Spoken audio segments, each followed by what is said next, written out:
ಮಹಾದೇವಿ ಅಮ್ಮ ಶ್ರೀ ಚಕ್ರವಾಸಿನಿ ಮಹಾದೇವಿ ಅಮ್ಮ ಶ್ರೀ ಸಿಂಹವಾಹಿನಿ.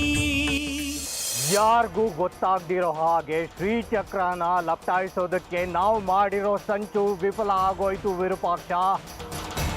ಅಂದ್ರೆ ಶ್ರೀಚಕ್ರ ಈಗ ನಮ್ಮ ಕೈಗೆ ಬರೋದಿಲ್ವಾ? ಸಾಧ್ಯವೇ ಇಲ್ಲ. ಶ್ರೀಚಕ್ರದಾಸೆನ ಬಿಟ್ಬಿಡಿ. ಬಮ್ನವರು ಅಶಕ್ತರಾಗಿದ್ದಾರೆ ಅಂತ ಅನ್ಕೊಂಡಿರೋದು ನಮ್ಮ ದಡ್ಡತನ. ನೀವು ನನ್ನನ್ನು ಇಷ್ಟು ಪ್ರೀತಿಯಿಂದ ಕಾಳಜಿಯಿಂದ ವಿಚಾರಿಸ್ತಿದ್ದೀರಲ್ಲ, ಅಷ್ಟಕ್ಕೆ ಸಮಾಧಾನ ಆಯಿತು. ಸುಂದರಿ ಅದೃಷ್ಟ ಮಾಡಿರಲಿಲ್ಲ ಜೀವನ ಪೂರ್ತಿ ನಿಮ್ಮ ಪ್ರೀತಿ ಅನುಭವಿಸೋದಕ್ಕೆ. ಆದರೆ ನಾನು ಮಾಡಿದ್ದೀನಿ, ಅದಕ್ಕೆ ನೀವು ನನಗೆ ಸಿಕ್ಕಿದ್ರಿ.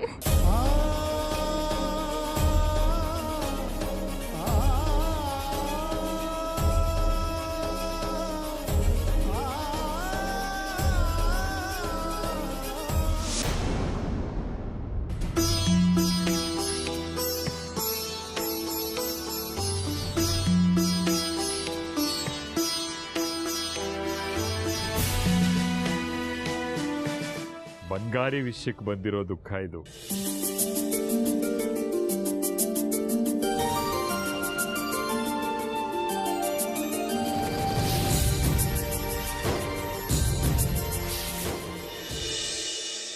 ನನ್ನಿಂದ ನಿನಗೆಷ್ಟೇ ತೊಂದರೆ ಆದ್ರೂ ಅದನ್ನೆಲ್ಲ ಹೊಟ್ಟೆಗೆ ಹಾಕ್ಕೊಂಡು ನನ್ನ ವಂಶಕ್ಕೊಂದು ಸಂತಾನ ಕಲಿಸ್ತಾ ಇದೆಯಲ್ಲ ಸುನೀತಾ, ನನಗಷ್ಟು ಸಾಕು ಕಣೆ. ನಮ್ಮಮ್ಮನಿಗೆ ನಾನು ಜೀವನ ಪೂರ್ತಿ ಏನೂ ಸಂತೋಷ ಕೊಟ್ಟಿರಲಿಲ್ಲ ಕಣೆ. ನಿನ್ನ ಸಹಕಾರದಿಂದ ನಮ್ಮಮ್ಮಂಗೆ ಒಂದು ಮುದ್ದಾದ ಮೊಮ್ಮಗನ ಹೆತ್ಕೊಟ್ಬಿಟ್ರೆ ಅದೆಷ್ಟು ಸಂತೋಷ ಪಡ್ತಾಳೋ ಕಣೆ ನಮ್ಮಮ್ಮ. ಅಂದರೆ ನಿಮ್ಮ ತಾಯಿ ಸಂತೋಷಕ್ಕೆ ನೀವು ಮಗು ಮಗು ಅಂತ ಇಷ್ಟೊಂದು ಹಲುಪ್ತಾ ಇರೋದಾ? ಹೌದು ಕಣೆ, ಇದು ನಾನು ನಿನ್ನ ಮದುವೆ ಆದಾಗಿಂದ ಕಂಡ ಕನಸು ಈಗ ನನಸಾಗ್ತಾ ಇದೆ. ಹಾಗಾದರೆ ಈ ಮಗು ಬಗ್ಗೆ ನಿಮ್ಗೆ ಯಾವ ಹಂಬಲನೂ ಇಲ್ವಾ? ಆಸೆ ಆಕಾಂಕ್ಷೆಗಳೇ ಇಲ್ವಾ? ಥೂತು ನನಗೆ ಈ ಮಕ್ಕಳು ಹೇಲು ಉಚ್ಚೆ ಜೊಲ್ಲು ಎಲ್ಲ ರೇಜ್ಗೆ ಕಣೆ ಅಸಹ್ಯ ಬಂದ್ಬಿಡುತ್ತೆ. ಇಷ್ಟು ದಿನಗಳಲ್ಲಿ ನಾನು ಯಾವುದಾದ್ರೂ ಮಗುನ ಎತ್ಕೊಂಡು ಮುದ್ದಾಡೋದನ್ನ ನೋಡಿದ್ಯಾ ನೀನು? ಈ ಮಗು ಎಲ್ಲ ಅಮ್ಮನ ಸಂತೋಷಕ್ಕಾಗಿ ಮಾತ್ರ ಕಣೆ. ನೀವೆಂಥ ತಂದೇರಿ? ಒಂದು ಮಗುವಿನ ಜನ್ಮಕ್ಕೆ ನೀವು ಕಾರಣ ಆಗ್ತಾ ಇದ್ದೀರಾ, ಅದ್ರ ಬಗ್ಗೆ ಪ್ರೀತಿ ಅಭಿಮಾನ ಏನೂ ಇಲ್ವಾ ನಿಮಗೆ? ಅಯ್ಯ ಪಡ್ಕೋ, ಮೊದಲು ಅವು ದೊಡ್ಡವಾಗಲಿ ದುಡೀಲಿ, ಅವರಿಂದ ಏನಾದರೂ ನಮ್ಗೆ ಉಪಯೋಗ ಆದರೆ ಆಮೇಲೆ ಪ್ರೀತಿ ಅಭಿಮಾನ ಮಣ್ಣು ಮಸಿ ಎಲ್ಲ. ಅದೇ ಬಿಟ್ಟು ಹಾಸಿಗೆ ಒದ್ದೆ ಮಾಡ್ಕೊಳ್ಳೋ ಈ ಗೇಣುದ್ದ ಪೆಕ್ರು ಜೀವಗಳ ಮೇಲೆ ಎಂತಾದೆ ಪ್ರೀತಿ ಅಭಿಮಾನ ಎಲ್ಲ? ನಿಮ್ಮಂಥ ದುರಾಸೆ ಮನುಷ್ಯನ ನಾನು ಎಲ್ಲೂ ನೋಡಿಲ್ಲ. ನಿಮಗಿಂತ ಪ್ರಾಣಿಗಳೇ ಎಷ್ಟೋ ವಾಸಿ. ನಾನು ಹಾಗೆ ಕಣೆ. ಈಗ 9 ತಿಂಗಳು ಜೋಪಾನವಾಗಿ ನೋಡಿಕೊಂಡು ಈ ಮಗುವನ್ನ ನಮ್ಮಮ್ಮಂಗೋಸ್ಕರ ಎತ್ಕೊಡೋ ಅಷ್ಟೇ. ಇನ್ನೊಂದು ವಾರದಲ್ಲಿ ನಮ್ಮಮ್ಮ ಇಲ್ಲಿಗೆ ಬರ್ತಾಳೆ, ನನಗೆ ಉಪದೇಶ ಕೊಡಬೇಡ ನೀನು. ಅಂದ ಹಾಗೆ ಮುಖ್ಯವಾದ ವಿಚಾರನೇ ಮರ್ತಿದ್ದೆ. ನಿಮ್ಮ ಅಕ್ಕ ಭಾವನಿಗೆ ಹೇಳು ಆ ಜಾಜಿಗೆ ಸ್ವಲ್ಪ ಬುದ್ಧಿ ಹೇಳಿ ಅಂತ. ದೇವಸ್ಥಾನದಲ್ಲಿ ಬಹಳ ಅಸಭ್ಯವಾಗಿ ನಡ್ಕೋತಾಳಂತೆ ಆ ಜಾಜಿ ಬಂಗಾರಿ ಜೊತೆ ಸೇರ್ಕೊಂಡು. ಹೀಗೆಲ್ಲ ಮಾಡಿದ್ರೆ ಆ ದೇವಸ್ಥಾನದ ಪಾವಿತ್ರತೆ ಹಾಳಾಗಲ್ವಾ? ಆಹಾ, ಸಭ್ಯತೆ ಪಾವಿತ್ರ್ಯ ಇದೆಲ್ಲ ನಿಮ್ಮ ಬಾಯಿಂದ ಕೇಳೋದಕ್ಕೆ ತುಂಬಾ ತಮಾಷೆ ಅಂತ ಅನ್ಸುತ್ತೆ. ಇದೇ ಜಾಜಿಗೆ ನೀವು ಉಂಗುರ ತೊಡಿಸಿದ್ದು ದೇವಸ್ಥಾನದಲ್ಲೇ ಅಲ್ವಾ? ಎಷ್ಟು ಸಲ ತೀರ್ಥ ಸೇವನೆ ಮಾಡಿಕೊಂಡು ದೇವಸ್ಥಾನಕ್ಕೆ ಹೋಗಿದ್ದೀರಾ? ದೇವಸ್ಥಾನದಲ್ಲಿ ಪ್ರಸಾದ ಮಾಡೋಕೆ ಅಂತ ತರ್ತಾ ಇದ್ದ ಎಣ್ಣೆನ ಕತ್ಕೊಂಡ್ ಬರ್ತಾ ಇದ್ದಿದ್ದು ನೀವೇ ಅಲ್ವಾ? ಈಗ ನೀವು ಜಾಜಿಗೆ ಸಭ್ಯತೆ ಪಾಠ ಮಾಡು ಅಂತ ನನಗೆ ಸಲಹೆ ಕೊಡ್ತಾ ಇದ್ದೀರಾ. ಅದೆಲ್ಲ ಆಗ ಕಣೆ. ಆಗ ದೇವಸ್ಥಾನದಲ್ಲಿ ಅಂತ ವಿಶೇಷ ಏನೂ ಇರಲಿಲ್ಲ. ಆದ್ರೆ ಈಗ ಉತ್ಸವ ಚಕ್ರೋದ್ಭವದ ಕಾಲ ಹತ್ರ ಬರ್ತಾ ಇದೆ. ಈಗ ನಾವು ದೇವಸ್ಥಾನದಲ್ಲಿ ಪವಿತ್ರವಾಗಿ ನಡ್ಕೋಬೇಕಣೆ. ನೋಡಿ, ಇಂಥ ವಿಷಯಗಳನ್ನೆಲ್ಲ ನಾನು ಹೇಳೋದಿಲ್ಲ. ಬೇಕಿದ್ರೆ ನೀವೇ ಹೋಗಿ ಹೇಳಿ ಅತ್ತೆ ಹತ್ರ ಉಗಿಸ್ಕೊಳ್ಳಿ. ನಾನು ಸುಧಾರಿಸಿದ್ರು ನೀನು ಬದಲಾಗ್ಲೇ ಇರುವಲ್ಲೇ. ಗಂಡಿನ ಜೊತೆ ಯಾವಾಗಲೂ ವಾದ ಮಾಡ್ತಾನೆ ಇರ್ತೀಯ. ನೀನು ಕೇಳೋ ಪ್ರತಿ ಪ್ರಶ್ನೆಗೂ ನನ್ನ ಹತ್ರ ಉತ್ತರ ಇದೆ ಕಣೆ. ಹೀಗೆ ಜಗಳ ಮಾಡ್ಕೋತ ಹೋದ್ರೆ ನಾಳೆ ಹುಟ್ಟೋ ಮಗು ಮೇಲೆ ಪರಿಣಾಮ ಬೀರುತ್ತೆ ಅಂತ ಸುಮ್ಮನಾಗ್ತಿದ್ದೀನಿ. ತಿಳ್ಕೊ. ಶ್ರೀಚಕ್ರ ಕಳುವಾಗೋ ಸಾಧ್ಯತೆ ಇದೆ ಎಂದಿದ್ದಾರೆ ಶ್ರೀ ಗುರುಗಳು. ಅದರ ರಕ್ಷಣೆ ಓಡಾಟದಲ್ಲಿದ್ದೀನಿ. ಮೊದಲು ಕಳ್ತನ ತಡಿಬೇಕು.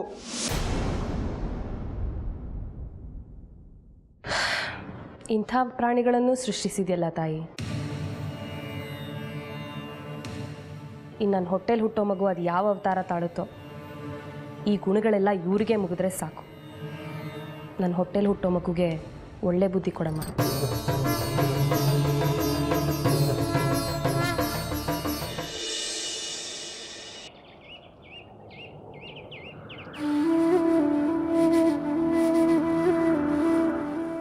ಹೌದು, ನೀನು ಅಂದ್ರೆ ನಂಗೆ ಇಷ್ಟ, ಅದಕ್ಕೆ ಗೊಂಬೆ ತಂದೆ ಅಂತ ಹೇಳಿದೆ. ಎಷ್ಟು ಅಂದ್ರೆ ಹೇಗೆ ಹೇಳೋದು? ತುಂಬಾ ಅಂದ್ರೆ ತುಂಬಾ ಇಷ್ಟ. ಅಯ್ಯೋ, ಇದೀನಲ್ಲೇ ಜೊತೆಲೆ. ನೀನ್ ಚಕ್ರಾಪುರಿ ಬಿಟ್ಟು ಎಲ್ಲೂ ಹೋಗಿದ್ರೆ ಕಡೆವರೆಗೂ ಜೊತೆಲೇ ಇರ್ಬೋದು.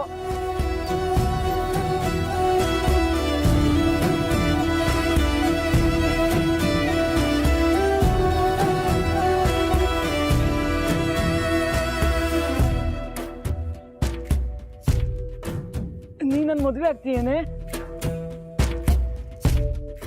ಈಗ ಅರ್ಥ ಆಯ್ತು ಪ್ರೀತಿ ಅಂದ್ರೆ ಏನು ಅಂತ. ಏನ್ ಬೇಕಾದ್ರೂ ಮಾಡ್ತೀನಿ, ಬೇಕಿದ್ರೆ ಕೇಳಿ ನೋಡು. ಅದೇ ಯಾಕೆ ನನಗೋಸ್ಕರ ಏನ್ ಬೇಕಾದ್ರೂ ಮಾಡ್ತೀಯಾ? ಯಾಕೆ ಅಂದ್ರೆ ನೀನಂದ್ರೆ ನಂಗಿಷ್ಟ.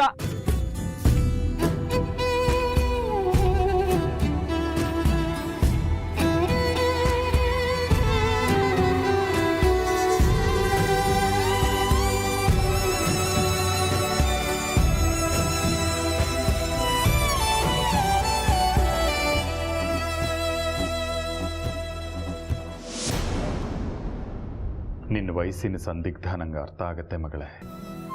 ಯಾಕೆಂದರೆ ನಾನು ನಿನ್ನ ವಯಸ್ಸು ದಾಟ ಬಂದವಳೆ.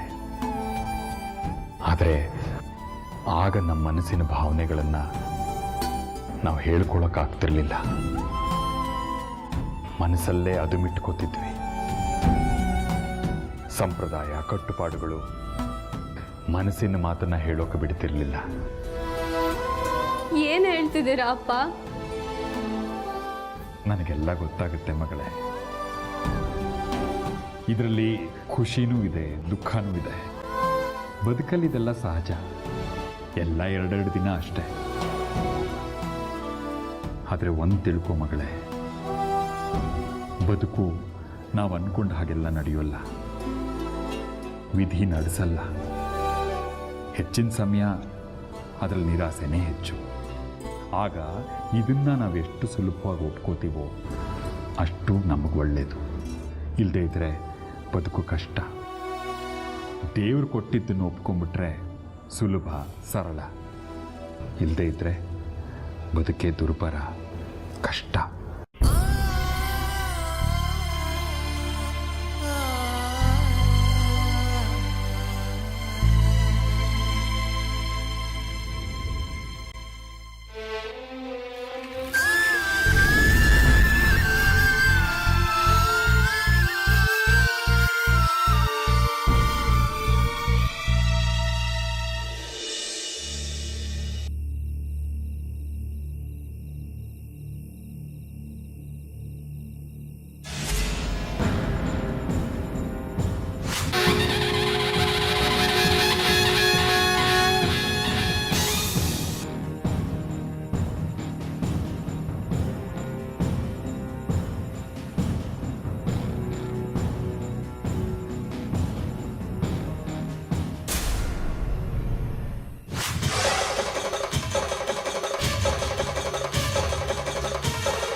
ನಿಂತ್ಕೋ ವಿರೂಪಾಕ್ಷ.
ನೋಡು ವಿರೂಪಾಕ್ಷ, ನೀನ್ ಕಟ್ಟಿದ ಮೈಲಿಗೆ ಕಂಕಣ. ಇದು ಹೇಗೆ ಸಾಧ್ಯ? ಅದನ್ನೇ ಪತ್ತೆ ಮಾಡಬೇಕು. ಅಂದ್ರೆ ಈಗ ಅಮ್ಮನೋ ಕೈನಲ್ಲಿ ಕಂಕಣ ಇಲ್ವಾ? ಅಲ್ಲ, ನಾನೇ ಕೈಯಾರೆ ಕುಯ್ಕೊಂಡು ರಕ್ತ ಮಾಡಿದ ಕಂಕಣನ ಕಟ್ಟಿದ್ದೀನಿ. ಇದನ್ನ ಯಾರು ಬಿಚ್ಚಿದ್ದು? ಒಳಗೆ ಹೋಗಿ ನೋಡಿದ್ರೆ ಗೊತ್ತಾಗುತ್ತೆ. ಸರಿ ಬಾ, ಒಳಗೋಗೋಣ. ಇಲ್ಲ ವಿರೂಪಾಕ್ಷ, ಬಾ, ಅಮ್ಮನವ್ರ ನದಿಗೆ ದಿಗ್ಬಂಧನ ಒಡ್ಡಿದ್ದಾರೆ. ನೀನೇ ಒಳಗೆ ಹೋಗು.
ಏನಾಯ್ತು ವಿರೂಪಾಕ್ಷ?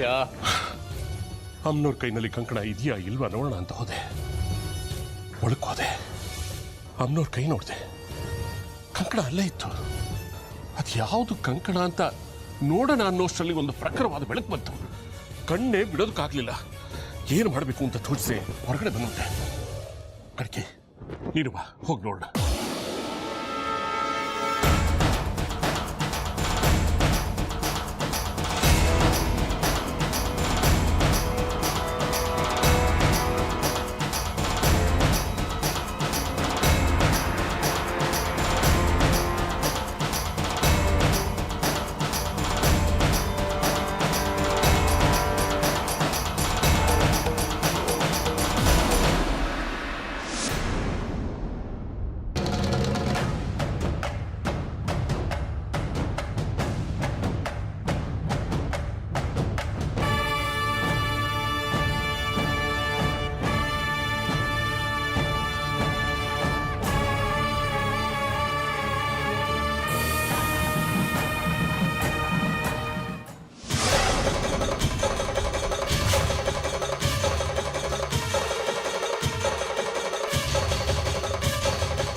ಹೇಗೆ ಸಾಧ್ಯ ಆಯಿತು? ಮಂತ್ರಿಸಿದ ಬೂದಿಯಿಂದ. ನಡಿ.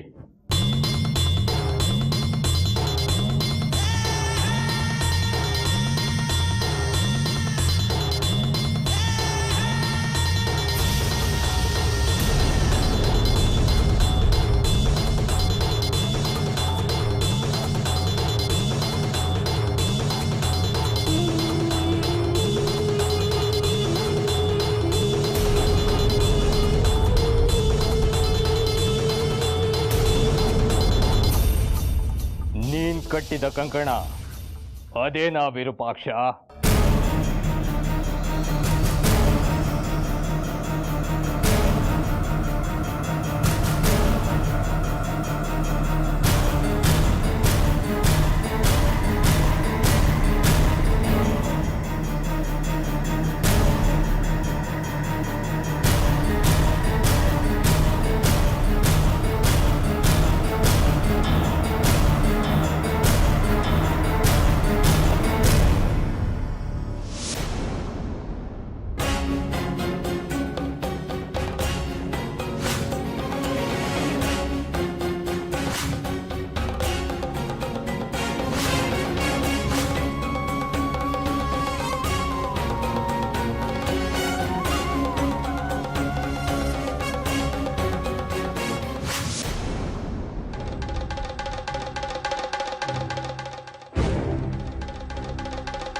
ಇಲ್ಲ, ಇದು ನಾನು ಕಟ್ಟಿದ ಕಂಕಣ ಅಲ್ಲ,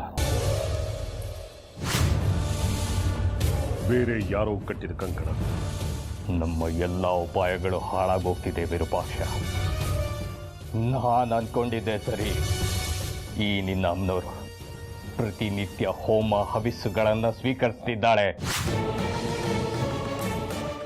ಇನ್ನಷ್ಟು ಮತ್ತಷ್ಟು ಹೆಚ್ಚೆಚ್ಚು ಶಕ್ತಿಗಳನ್ನು ಪಡ್ಕೊಂಡು ಶಕ್ತಿ ಕೇಂದ್ರವಾಗ್ತಿದ್ದಾಳೆ.